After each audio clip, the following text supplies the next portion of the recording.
La Grande École vous présente les marchés financiers, la bourse et les banques par Pascal Bédard. Cours 14, la bourse 1, l'émission d'actions.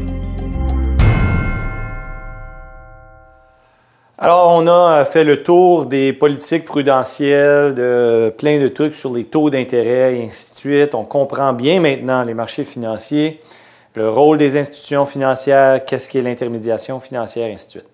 Il reste un gros morceau énorme à comprendre dans les marchés financiers. C'est ce qu'on appelle la bourse, la fameuse bourse dont on parle à la télévision, qui fait les manchettes tout le temps, qui fait des hauts et des bas, qui cause des paniques, qui nous enlève du sommeil parfois. Donc, comprendre vraiment la bourse. Alors, on se lance là-dedans. On a plusieurs sections à faire sur la bourse, donc il y a plus qu'une séance là, sur les marchés boursiers, les indices boursiers, ainsi de suite. Alors, pour commencer, ce que je vous propose, c'est de comprendre déjà le rôle vraiment fondamental des marchés boursiers et du marché des capitaux boursiers.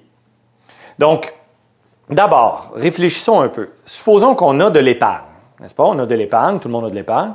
On peut placer cette épargne-là sous différentes formes. On peut placer cette épargne-là sous la forme de marché immobilier, par exemple. On peut acheter une maison, par exemple, ou une autre maison, et ainsi de suite.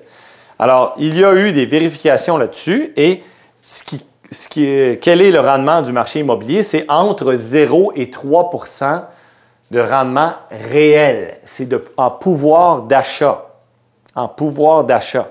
C'est-à-dire que si je place des fonds dans le marché immobilier, j'achète une maison, peu importe, la valeur de la maison, en bout de ligne, lorsqu'on inclut les réparations, l'entretien de la maison, ainsi de suite, tous les coûts afférents, plus les taxes, ainsi de suite, en moyenne dans le monde entier, il y a des rendements entre 0 % et 3 % de rendement réel. C'est-à-dire le pouvoir d'achat de vos fonds initiaux là, augmente légèrement de façon positive, donc c'est bon, mais ce n'est rien de fulgurant. Ensuite, il y a évidemment la possibilité de placer dans le marché monétaire. Le marché monétaire donne un rendement très faible en général, très, très faible. Alors, entre 0 et 2 % réel, même 1 % réel, parce que, évidemment, c'est très peu risqué et très liquide en plus. Donc, évidemment, il y a moins de rendement. Une autre façon, il y a aussi les obligations de long terme, un peu mieux, mais encore là, entre 2 et 4 % de rendement réel. Donc, les obligations de long terme, surtout privées, les entreprises privées, les obligations. Et finalement, il y a, comme vous le savez, et c'est le sujet des prochaines séances, de la séance d'aujourd'hui et des prochaines séances, de placer des fonds à la bourse. Alors, placer des fonds à la bourse, ça donne un rendement de quoi finalement? Bien, en moyenne, dans le monde entier, depuis 50 ans, ça donne un rendement réel entre 3 et 7 % réel, en pouvoir d'achat, en pouvoir d'achat. Ce qui est énorme, C'est très supérieur à toutes les autres formes de placement en général. Donc, les placements à la bourse sont effectivement, en moyenne et à long terme, rentables. Par contre, comme vous le savez, il y a beaucoup de risques. C'est normal. Risque-rendement. C'est normal. Donc, les placements à la bourse sont effectivement, en moyenne, plus rentables que les autres formes de placement. Et lorsqu'on place des fonds à la bourse, qu'est-ce qu'on fait finalement? Parce qu'il faut se reculer un peu de tout le bruit, les nouvelles, les médias, choses sensationnelles. Ce qu'on achète, là, c'est une part d'une entreprise. On devient partiellement propriétaire d'une entreprise. Et donc, en achetant une part d'entreprise, eh bien, sans travailler, parce que c'est ça la beauté d'une entreprise finalement, c'est que sans travailler, il y a quelque chose qui génère des revenus pour vous. C'est ça une entreprise. Un entrepreneur, ce que ça veut ultimement, c'est de monter tout son truc. Et évidemment, là, c'est très énergivore. Il faut dépenser beaucoup d'énergie. Après beaucoup de déploiement d'énergie, bien, il y a une entrée de fonds qui se fait comme automatiquement parce qu'il y a de la demande, puis la production se fait par les employés, ainsi de suite. Et tout ça génère des rendements pour celui qui a eu l'idée initiale, qui a pris les risques initiaux, et ainsi de suite, le propriétaire. Alors, lorsqu'on participe au marché des actions comme acheteur d'une part d'entreprise, bien, on a un peu ces bénéfices-là.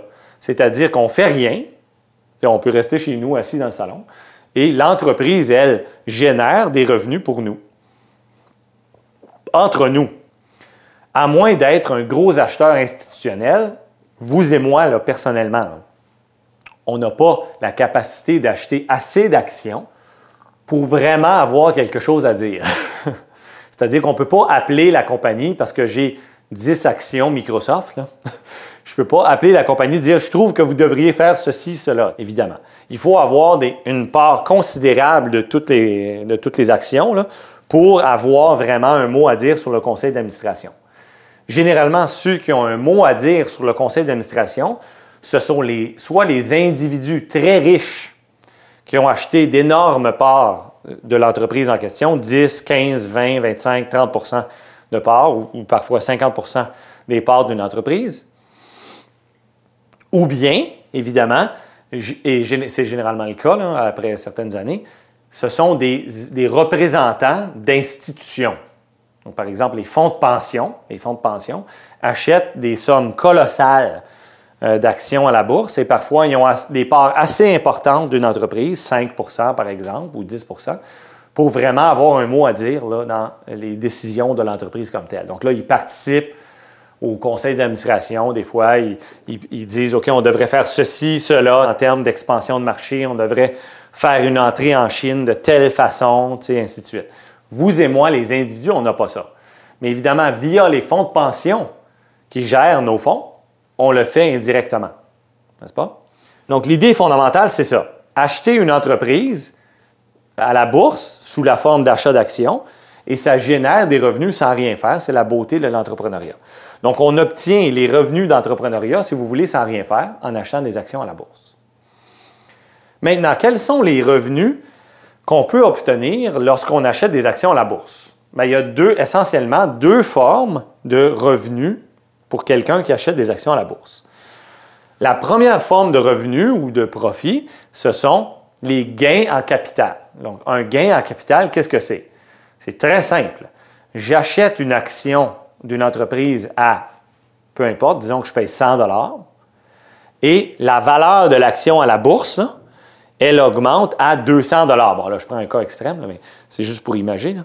Donc, elle augmente à 200 $. Je viens de faire, si je vends mon action à ce moment-là, je viens de faire un gain en capital de 100 $, de 100 % dans ce cas-là.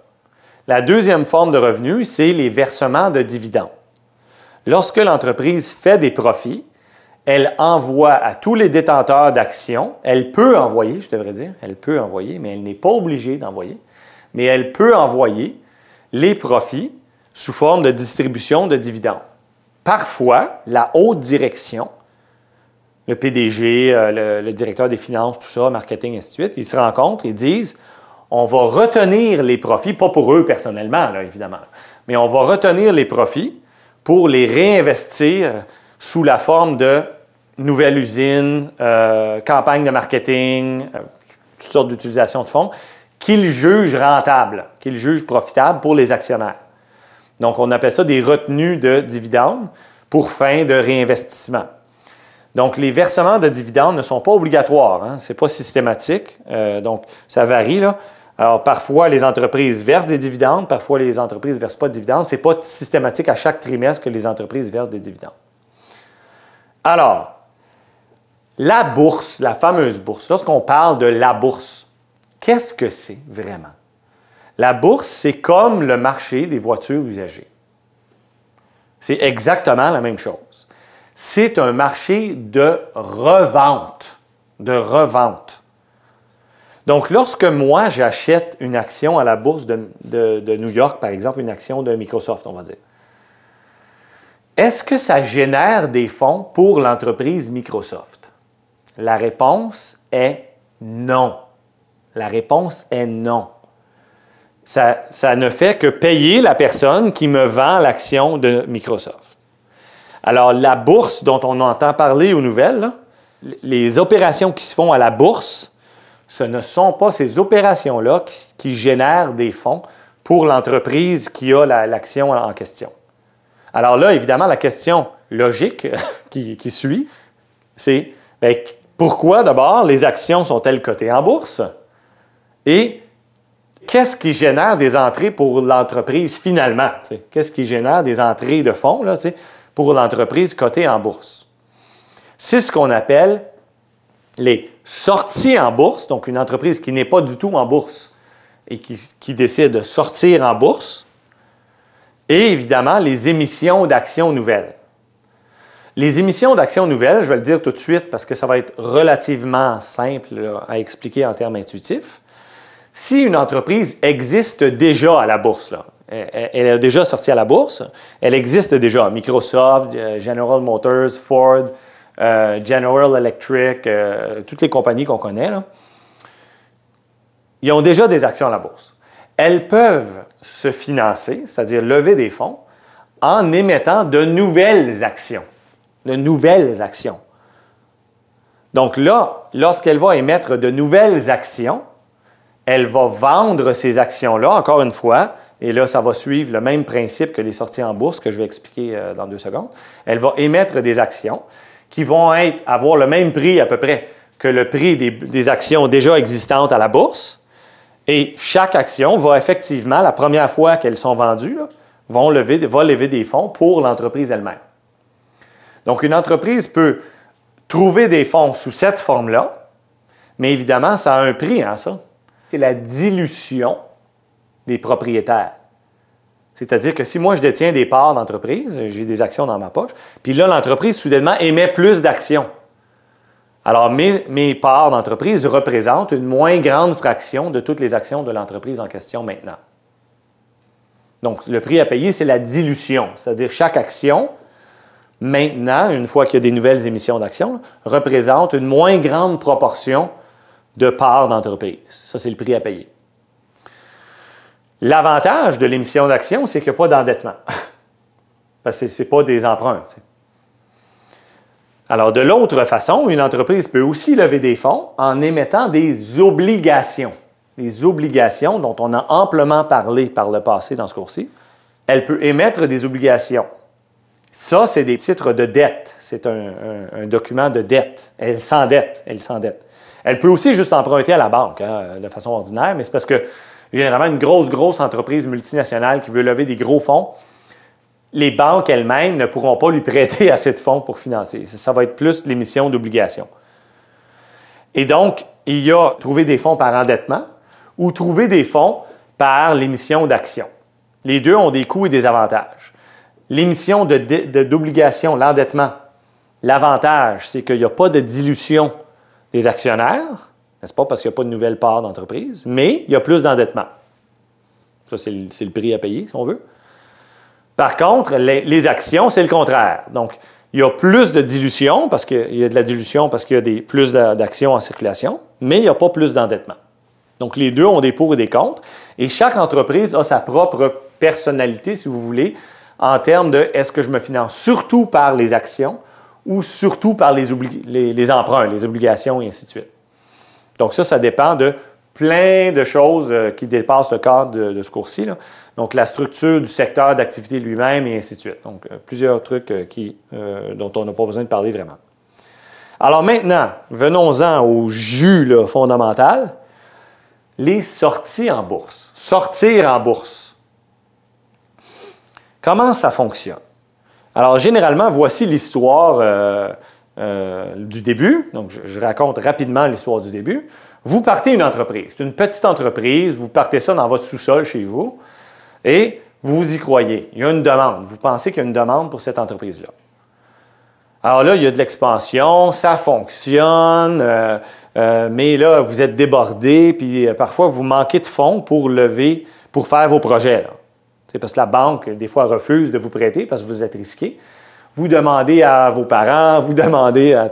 Puis là, vous arrivez à continuer à fonctionner. Ça prend de l'expansion, ça prend de l'expansion. Vous distribuez des parts, parfois des parts d'entreprise à vos employés ou à vos partenaires, à des partenaires que vous voulez avoir parce que vous n'avez pas les fonds liquides pour les payer.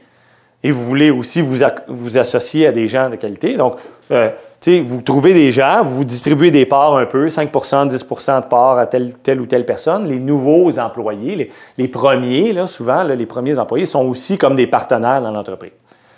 Alors ça, c'est un peu comme ça que ça commence. C'est des fondateurs, le fondateur, les premiers employés, tout ça. Puis parfois, là, il y a en plus, donc là, ça prend l'expansion, là, ça dépend des cas, mais des fois, il y a des firmes de capital de risque qui identifient cette entreprise-là. Ils disent, toi, cette entreprise-là, elle est à fort potentiel, bonne croissance, je pense qu'il y a de la demande pour le produit de cette entreprise-là. Je veux être partenaire. Voici des fonds considérables. Je t'offre des fonds considérables, mais je veux avoir des parts de l'entreprise. Il y a un autre partenaire. Ça y est, on est lancé. Alors, le fonds de capital de risque est devenu partenaire. Eux, le fonds de capital de risque, ils veulent que ça marche. Ils veulent que ça marche. Donc, ils participent aux rencontres, ils pensent à la stratégie d'expansion de l'entreprise avec les premiers employés et les fondateurs. Ça, c'est comme une petite entreprise, là, qui peut devenir moyenne, finalement, peut-être. Donc, ça prend de l'expansion.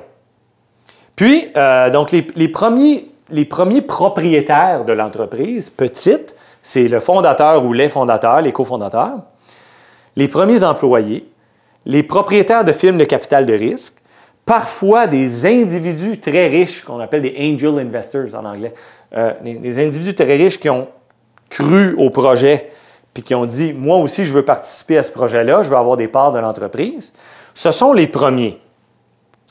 Alors, les parts de l'entreprise sont comme distribuées parmi ces gens-là. Exemple, 100 millions de parts au total. 100 millions de parts au total, donc 20 millions pour le fondateur, ça peut être 50 millions, n'est-ce pas? Donc là, dans le cas que moi je donne, là, 20 millions de parts pour le fondateur, 100 millions de parts au total, donc capital de risque, premiers employés, ainsi de suite. Ça veut dire que le fondateur a 20 % de toutes les parts de l'entreprise. Ça peut être 50 %, ça peut être 80 %. Les propriétaires initiaux, donc le fondateur, la firme de capital de risque, les premiers employés, ainsi de suite, ils décident de vendre des parts de l'entreprise au grand public. Pourquoi ils voudraient faire ça? Ils ont des projets d'expansion ambitieux qui requièrent des sommes astronomiques, des grosses sommes. Ils n'arrivent pas à trouver les grosses sommes. Ça, c'est arrivé avec les projets de chemin de fer, par exemple, en Amérique du Nord, beaucoup, dans les années 1700-1800. Donc, il y avait des projets d'expansion et on n'arrivait pas à financer les projets. Donc, on va vendre au grand public des parts de l'entreprise. On va donner la possibilité au grand public d'être propriétaire, sans rien faire, essentiellement, d'une entreprise.